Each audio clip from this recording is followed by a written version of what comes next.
Telangana DGP నియామకంపై నేడు high court తీర్పునివ్వనుంది. Prakash Singh Badal కేసులో supreme court వెలువరించిన తీర్పునకు విరుద్ధంగా డీజీపీ శివధర్ రెడ్డి నియామకాన్ని సవాలు చేస్తూ సామాజిక కార్యకర్త ధన్ గోపాల్ హైకోర్టులో పిటిషన్ వేశారు. ఈ క్రమంలో న్యాయస్థానం ఉత్తర్వులు జారీ చేయనుంది.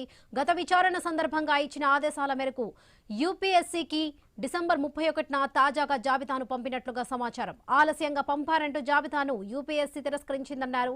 తాజాగా జాబితాను పంపుతూ జాప్యం జరిగిందని చెబుతుందన్నారు. యూపీఎస్సీ తరపు న్యాయవాది కులకర్ణి వాదనలు వినిపిస్తూ యూపీఎస్సీకి 7 ఏళ్ల తర్వాత రాష్ట్ర ప్రభుత్వం జాబితా పంపిందన్నారు. అందువల్ల జాబితాను వెనక్కి పంపినట్లుగా తెలిపారు. వాదనలను విన్న న్యాయమూర్తి అన్ని అంశాలను పరిగణనలోకి తీసుకుని ఉత్తర్వులు జారీ చేయనున్నట్లుగా తెలిపింది. రైట్, ఇదే విషయానికి సంబంధించి పూర్తి అప్డేట్స్ మా ప్రతినిధి ప్రవీణ్ అందిస్తారు. ప్రవీణ్.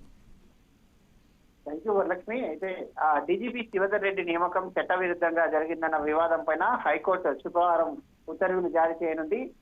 ప్రకాష్ సింగ్ బాదల్ కేసులో సుప్రీంకోర్టు వెలువరించిన తీర్పుకు విరుద్ధంగా డీజీపీ శివధర్ రెడ్డి ఆ నియామకాన్ని సవాల్ చేస్తూ సామాజిక కర్త టి ధన్ గోపాల్ హైకోర్టులో పిటిషన్ దాఖలు చేశారు. దీనిపైన జస్టిస్ పుల్లా కార్తిక్ గురువారం విచారణ చేపట్టారు. అయితే అడ్వకేట్ జనరల్ ఏ సుదర్శన్ రెడ్డి వాదనలు వినిపిస్తూ ఇదే హైకోర్టు గత విచారణ సందర్భంగా ఇచ్చిన ఆదేశాల మేరకు యూపీఎస్సీ డిసెంబర్ 31న తాజాగా జాబితాను పంపినట్లుగా తెలిపారు. ఆలస్యంగా పంపారంటూ జాబితాను యూపీఎస్సీ తిరస్కరించిందని కూడా తెలిపారు. ఏపీ ప్రభుత్వం 11 ఏళ్ల తర్వాత అయితే మొత్తంగా కూడా జాబితాను పంపిందని దీనికి యూపీఎస్సీ ఆమోదించినారు. గతంలో యూపీఎస్సీ రాష్ట్ర ప్రభుత్వానికి 4 సార్లు లేఖ రాసిందని, ఎప్పుడు జాప్యం ప్రస్తావన తీసుకురాలేదని, తాజాగా జాబితాను పంపుతూ జాప్యం జరిగిందని చెప్తుందంటూ కూడా చెప్తూ ఉన్నారు. యూపీఎస్సీ తరఫున న్యాయవాది కులకర్ణి వాదనలు వినిపిస్తూ యూపీఎస్సీ 7 ఏళ్ల తర్వాత రాష్ట్ర ప్రభుత్వం జాబితా పంపిందన్నారు. అందువల్ల ఆ జాబితాను వెనక్కి పంపించినట్లుగా తెలిపారు. వాదనలు విన్న న్యాయమూర్తి అన్ని అంశాలు పరిగణలోకి తీసుకొని శుక్రవారం ఉత్తర్వులు జారీ చేస్తామంటూ కూడా తెలపడం జరిగింది.